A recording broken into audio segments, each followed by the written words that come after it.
Assalamualaikum warahmatullahi wabarakatuh. Halo, selamat pagi adik-adik. Apa kabar hari ini?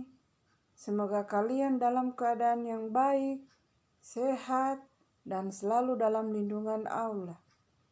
Senang sekali hari ini saya dapat mengisi kembali layanan bimbingan dan konseling. Untuk hari ini, tema layanan yang akan saya berikan adalah cara kerja otak kiri dan otak kanan. Tujuan dari tema layanan ini dapat memiliki pemahaman tentang perbedaan fungsi serta cara mengembangkan serta memanfaatkan fungsi otak kanan dan otak kiri. Kita awali dengan icebreaking.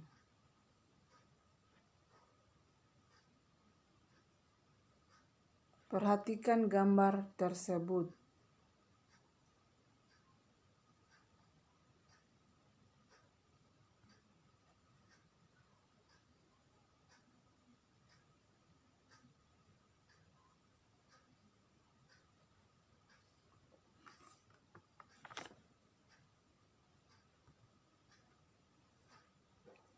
Selanjutnya, di mana penelitian mutakhir membuktikan bahwa otak manusia terdiri dari bermiliar-miliar sel aktif.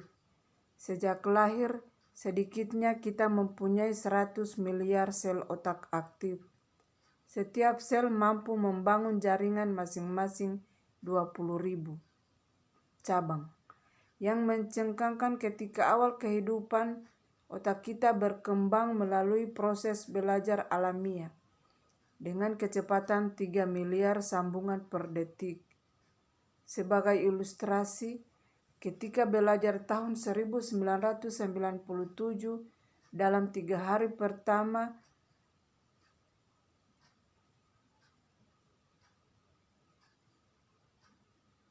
jutaan pengguna komputer dapat membuat jaringan internet 200 juta sambungan.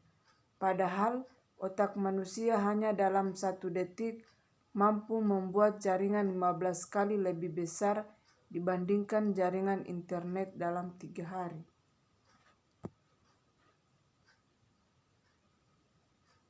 Selanjutnya, pengertian otak adalah suatu organ terpenting pada tubuh manusia yang merupakan pusat dari sistem saraf. Volume otak berkisar 1350 cc dan mempunyai 100 juta sel saraf atau neuron untuk menunjang fungsinya.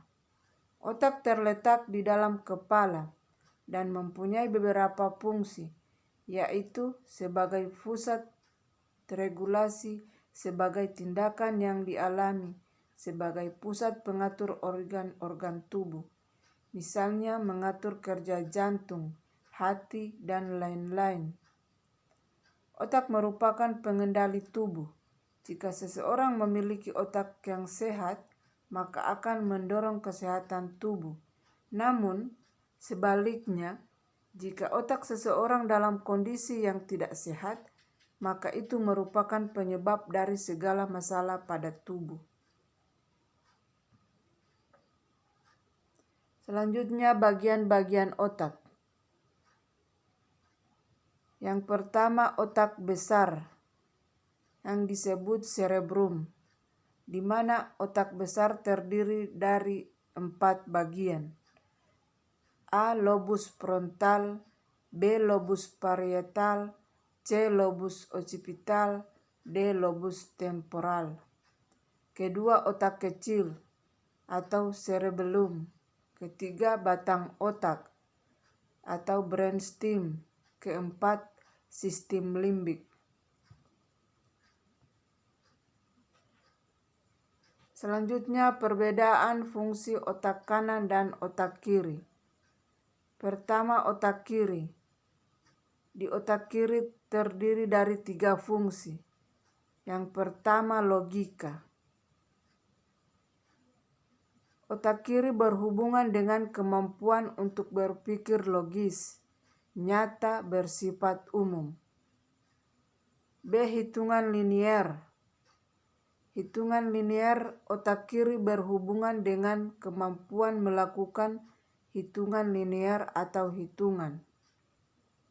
C. Urutan bahasa. Otak kiri juga berhubungan dengan kemampuan dalam mengontrol kata atau bahasa. Kedua, otak kanan. Otak kanan terdiri 5 fungsi. Yang pertama, ritme. Otak kanan berhubungan dengan ritme atau irama. Kedua, kreativitas. Dengan kemampuan menampilkan kreativitas. Ketiga, imajinasi. Daya hayal. Keempat, dimensi. Kemampuan pandang ruang seperti arsitek. Kelima, holistik. Berpikir secara menyeluruh.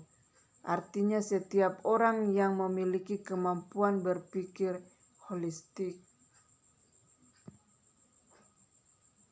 Selanjutnya, cara membuat otak cemerlang. Berikut cara membuat otak supaya cemerlang. Antara lain, yang pertama, selalu bersikap dan berpikir positif. Kedua, harus senantiasa berpikiran yang bersih. Ketiga, memiliki motivasi untuk berdaya saing, bekerja secara sehat dan positif. Keempat, mengkonsumsi makan yang sehat dan kecerdasan otak. Kelima, senantiasa melakukan senam atau gerakan yang bisa merangsang otak. Keenam, senantiasa mengatur waktu tidur yang cukup untuk otak beristirahat. Ketujuh, berdoa dan bersihkan pikiran-pikiran kotor. Selanjutnya, kalian bisa mengisi feedback, absen, dan tugas melalui link tersebut. Demikian materi layanan untuk hari ini.